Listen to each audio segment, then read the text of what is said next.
என் அன்பு சகோதர சகோதரிகளே, ஆண்டவர் நாமத்திற்கு சோத்திரம். தினம் ஒரு ஜப வழியாக பேசிக்கொண்டிருப்பது உங்கள் அன்பு சகோதரன் பிரபு. எப்படிங்க இருக்கீங்க? இன்றைய நாள் எப்படிங்க போச்சு உங்களுக்கு? மகிழ்ச்சியாக இருந்தீங்களா? எப்போவுமே சந்தோஷமாக இருங்க. ஆமீன். அன்பு சகோதர சகோதரிகளே, இந்த நாளை கொடுத்ததற்காக நம்ம நன்றி சொல்லலாம் ஆண்டவருக்கு. காலையிலேருந்து இரவு வரைக்கும் நம்ம ஓடிட்டுருப்போம்ல. என்னடா இது, இந்த ஓட்டங்கள் எப்படா முடியும் அப்படின்ற மாதிரி இருக்கும்ல. ஒரு பக்கம் வெயில் வாட்டி வதைக்குது, ஒரு பக்கம் வேலை ப்ரெஷரு, ஒரு பக்கம் பசங்க, இப்படின்ற மாதிரி வாழ்க்கை ஒவ்வொரு நாளுமே ஒரு கடினமான சூழ்நிலை கொண்டு ஓடிட்டுருக்குல்ல. எங்களுக்கு பிடிச்ச மாதிரியே அமைய மாட்டேது பிரதர் வாழ்க்கை. சந்தோஷமே இல்லைல்ல, நிம்மதியே போயிடுச்சு அப்படின்னு சொல்லி நீங்கள் எத்தனை பேர் சொல்லி நம்ம கேள்விப்படுறோம்ல. கலங்காதீங்க. எவ்வளோ இடையூறுகள் வந்தாலும் சரி, எவ்வளோ பிரச்சனைகள் வந்தாலும் சரி, பார்த்துக்கலாம். எதுவும் கடந்து போகும் வாழ்க்கை அப்படின்னு சொல்லி நம் ஆண்டவராகிய இயேசு கிறிஸ்து நம்மோடு கூட இருக்கின்றார். மகளே மகனே கலங்காத, நான் இருக்கேன், உன் கூட தான் இருக்கேன், தைரியமாக அப்படின்னு சொல்லிட்டு இருக்காருல்ல. இன்றைக்கி நம்ம வாழ்க்கையை அடுத்த கட்டத்தை நகர்த்தணும் அப்படின்னாலே கொஞ்சம் கஷ்டமாக தான் இருக்குல்ல பிரதர். சொந்த வீடு கிடையாது, வாடகை வீடு தான். வாடகையும் ஏற்றியாச்சு. எங்களுக்கு பிடிச்ச ஒரு சொந்த வீடை கட்டிட்டு நாங்கள் அதில் போகணும்னு நினைக்கிறோம். ஆனால் அதுலேயும் இடையூறுகள் இருக்குது. வாடகை கட்டத்துலேயும் பிரச்சனை இருக்குது, சொந்த வீடு வாங்குறதுலேயும் பிரச்சனை இருக்குது, எங்களுக்கு பிடிச்ச வாழ்க்கை வாழ்கிறதுலேயும் பிரச்சனை இருக்குது. ஸோ பிரச்சனைகள் நிறைய இருக்குது. இந்த பிரச்சனையை நம்ம சமாளிச்சுட்டு மேலே வந்துட்டோம்னு வச்சுக்கோங்களேன், நமக்கு பிடிச்ச வாழ்க்கை இன்னும் சுமூகமாக இருக்கும் அப்படின்னு சொல்லுவாங்களாம். ஆனால் இன்றைக்கி பிரச்சனையை சமாளிக்க முடியலல்ல. பயந்து பயந்து ஓடிட்டுருக்கோம். நின்று நிதானமாக ஏன் இந்த பிரச்சனை வருதுன்னு சொல்லி யோசித்தோம் அப்படின்னா பிரச்சனையே வராதுல்ல. ஜபத்தில் ஒப்பு கொடுங்க.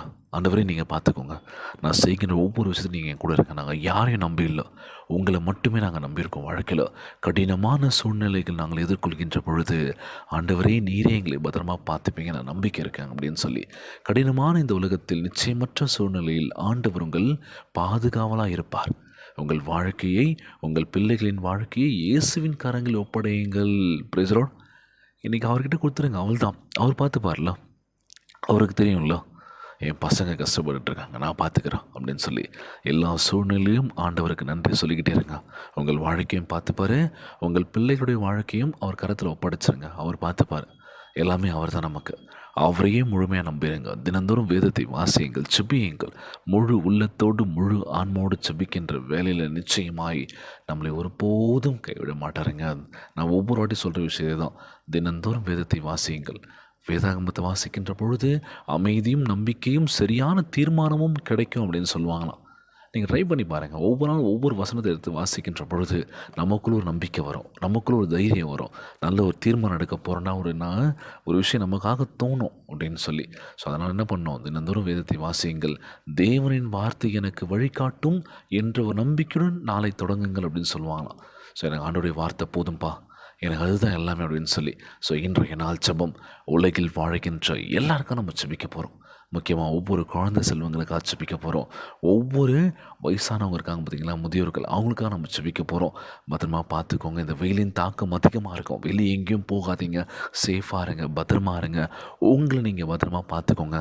ஏன்னா நம்ம தான் பார்த்துக்கணும். அம்மாவா இல்லையா, யாரும் நம்மளை பார்த்துக்க மாட்டாங்க, கேர் பண்ண மாட்டாங்க. எப்படிங்க இருக்கீங்க, நல்லா இருக்கீங்களான்னு கேட்டு கடந்து போயிடுவாங்களே தவிர நமக்காக நம்மளை கவனிக்க யார் இருக்கா? நம்ம தான் பத்திரமா பார்த்துக்கணும். நம்ம யாருக்குமே பாரமாக இருக்கக்கூடாது, யாருக்குமே நம்ம கஷ்டம் கொடுக்கூடாது நம்ம நினைப்போம்ல. ஸோ அதனால் நீங்கள் உங்களை பத்திரமா பார்த்துக்கிட்டா 100 வருடம் என்னங்க, 1000 வருடம் கூட நம்ம நல்லா வாழலாம். முதல்ல மன நிம்மதி வேணும், சந்தோஷம் வேணும்.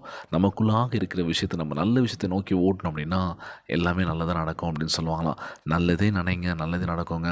இன்றைய நாள் ஜெபம் உலகில் வாழ்கின்ற எல்லாருக்கும் நம்ம ஜெபிக்கலாம். ஜெபத்திற்குள்ளாக பயணிப்போமா? எங்களை மிகவும் அதிகமாய் நேசிக்கின்ற அன்புள்ள ஆண்டவராகிய இயேசுவே, இன்றைய நாள் வாக்குறுதி வசனத்திற்காக நன்றி ராஜா. அன்புள்ள ஆண்டவரே, நீர் எங்களுக்கு பலத்த அடைக்கலமும் புயலுக்கு புகலிடமாக இருக்கின்றீர். பயம், நிச்சயமின்மை, பலவீனம் எங்களை சூழ்ந்து கொள்ளும் போது உம்மை நோக்கி ஓடி வர பண்ணுவீராகப்பா.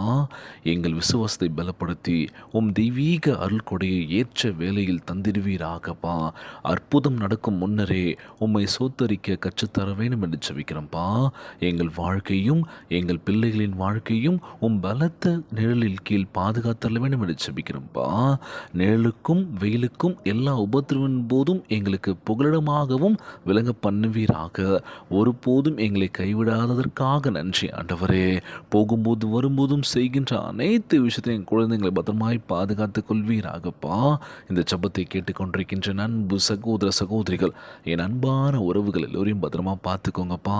யாருக்கும் எந்த கஷ்டங்கள் துன்பங்களை கொடுத்துடாதீங்க ராஜா. நோய் நொடியினால் அவதிப்பட்டு கொண்டிருக்கின்ற ஒவ்வொரு சகோதர சகோதரிகளை உமது கரங்களால் தொட்டு நோயில் அகற்றி போடுவீராக. உம்மால் கூட அது ஒன்றுமில்லை ஆண்டவரே. பலப்படுத்துகின்ற கிறிஸ்துவினாலே எல்லாவற்றையும் செய்ய பலனுண்டுன்னு சொல்லியிருக்கீங்க. நிச்சயமாய் சோர்ந்து போய் மனம் வேதனைகள் இருக்கின்ற ஒவ்வொருக்காக நீர் ஆறுதல் அளிப்பின நம்புகிறேன் ஏசப்பா. எங்களை ஒருபோதும் கைவிட மாட்டேன் நம்புகிறேன் ஆண்டவரே. ஒவ்வொரு குழந்தை செல்வங்களையும் ஆசிர்வதிங்கப்பா. உடல் தெம்பும் வலிமை தர வேண்டும் என்று கேட்குறேன்ப்பா.